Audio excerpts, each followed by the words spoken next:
Welcome back to Uncensored. Dr. Gabor Maté made global headlines earlier this year when he appeared in an interview with Prince Harry. The renowned trauma expert spoke with the Duke of Sussex about the importance of healing in an interview to promote Harry's memoir. Well, more recently, Dr. Maté has been winning plaudits for his take on the Israel-Hamas war. He's an infant survivor of the Holocaust and has been outspoken about both the atrocities of October the 7th and Israel's response. And Dr. Gabor Maté joins me now. Dr. Maté, thank you very much indeed for joining me, and thank you for your patience. I know you've been sitting there listening to the interview I just conducted with this poor woman whose parents were both kidnapped. One has been returned, one hasn't yet. First of all, what was your response to that interview? On a human level, I saw a very decent person in evident pain, in grief, obviously deep anxiety about the fate of her father. I saw somebody trying to make the best out of a really horrific situation, and my heart goes out to her. You specialize throughout your career in trauma and helping people get through trauma. You've talked to many people who've been in extreme trauma. This is a very traumatic situation these last 2 months for people on both sides, for the people who are on the receiving end of this massacre on October the 7th. And we've just heard firsthand what that has been like for the people in Israel who suffered that. But also, of course, what's going on now in Gaza with many thousands of innocent people being killed with Israel's military response, including thousands of children. What is your overall assessment of where this war is now heading? For that, you need some historical context. Now, look, I used to be a Zionist. As you mentioned, I'm a Holocaust survivor.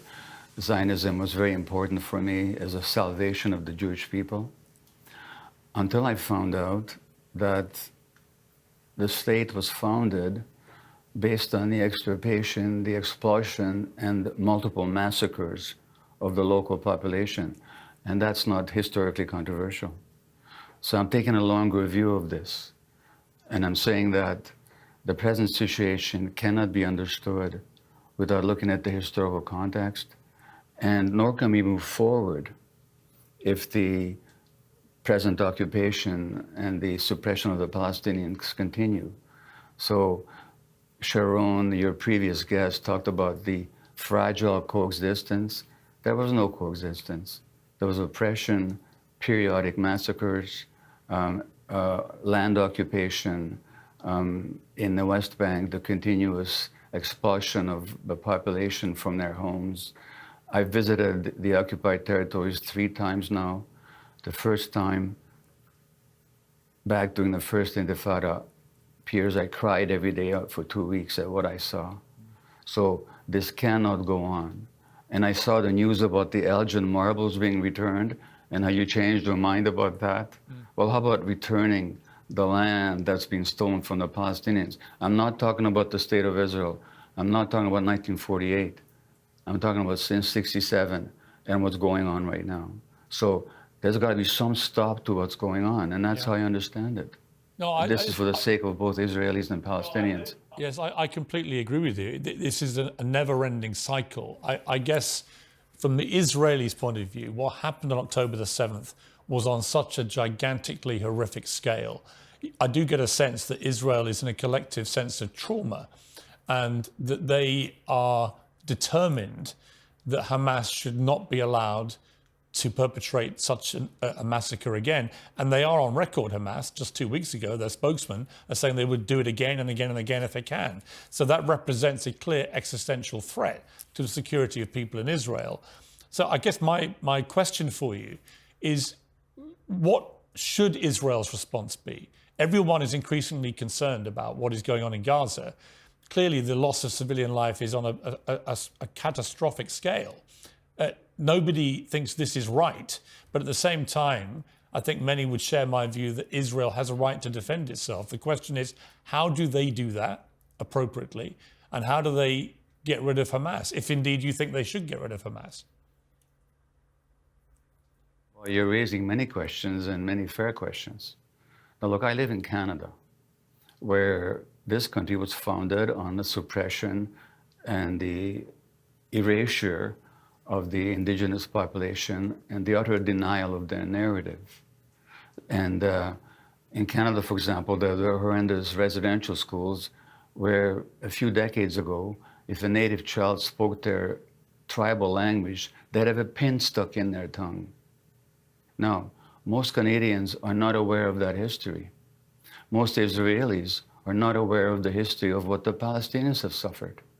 They don't know that in 1948 there were multiple massacres of large numbers of people by Israeli forces. They don't know the history, the subjective experience of the Palestinians. And in the absence of that knowledge, October 7th would just strike them as another horrific anti-Semitic event. I understand the desire for defense and certainly even the desire for revenge, but that's in the absence of knowing what the Palestinian experience has been.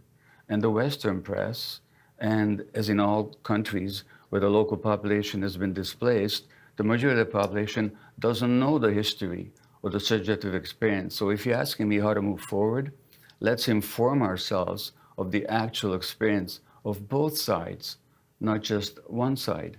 And just as you had this wonderful Israeli woman, Sharon here, who spoke with such humanity and such poignancy, you might have some Palestinians on explaining their experience of what it's like for them to live under occupation.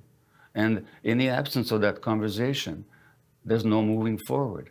And that's all I'm asking for. I've had a number of Palestinians, including a doctor. Let me say one more thing, sorry. Yeah. Israel's right to defense. Yeah. Yes, Israel has the right to defend itself. Every country does. But Israel has no right to impose an occupation on people. Now look, I was born in Hungary. In 1956, when I was 13, studying for Bar Mitzvah, there was the Great Hungarian Revolution against Soviet occupation. And it was after that revolution that we became refugees and came to Canada. Now, did Russia have the right to defend itself against the Hungarian revolutionaries?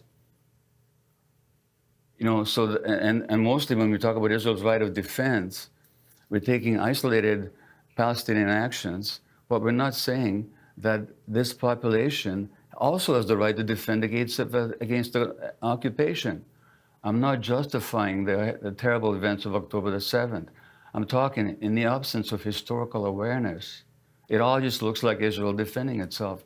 But against whom?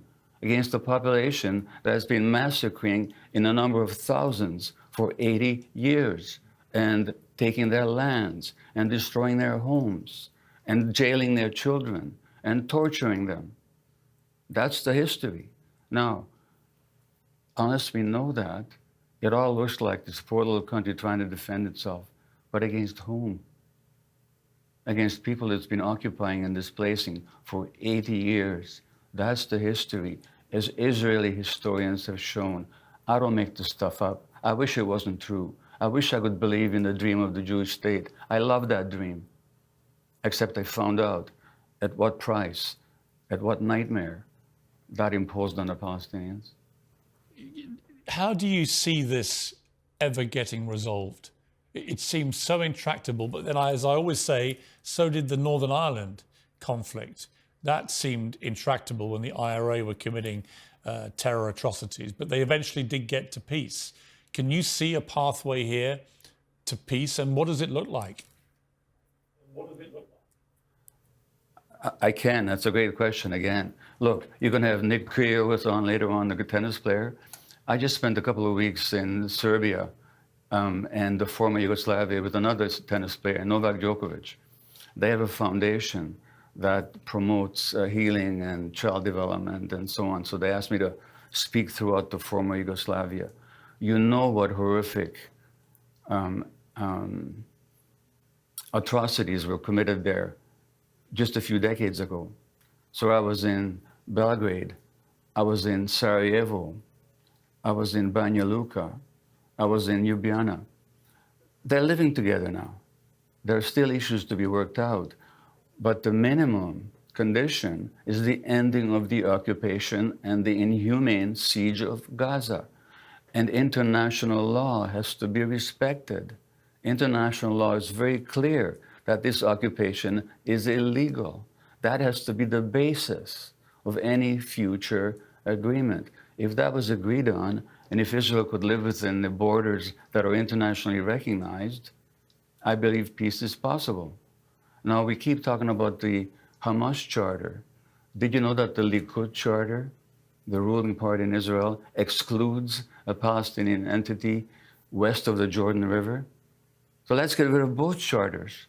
And let's start with the basis of recognition and peace and the ending of this unspeakably brutal occupation. Piers, you have to go there to see it for yourself, as I have. And you would cry every day for 2 weeks as well. I'm under no illusion about what the Palestinian people have had to endure, and I think the oppression of the Palestinian people for decades has been completely shameful. And it shouldn't have been happening. I mean, the mere fact that Israel was able, after October the 7th, to simply turn off the supplies of food and water and fuel and so on into Gaza says it all. That is an occupation. That is a controlling force, controlling whether people eat or have fuel or can heat themselves or feed themselves. So I'm under no illusions about that. I've been very critical of Israel before. What has complicated things for me morally with this is that the scale of what happened on October the 7th was so disgusting. And the fact that Hamas has said they will continue to try and do the same thing again is that I absolutely believe Israel has to do what it can to remove that threat. And how you do that when they are immersed in the civilian population and that population is half children without massive civilian casualties on the scale we're now seeing, I don't know. I genuinely don't know. I don't know how they resolve this, but I hope that better minds than mine can work a way through this.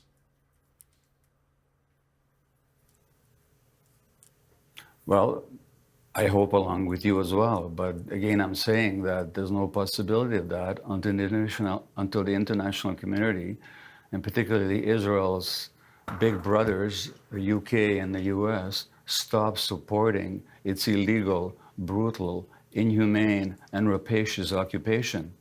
It can't happen without some pressure.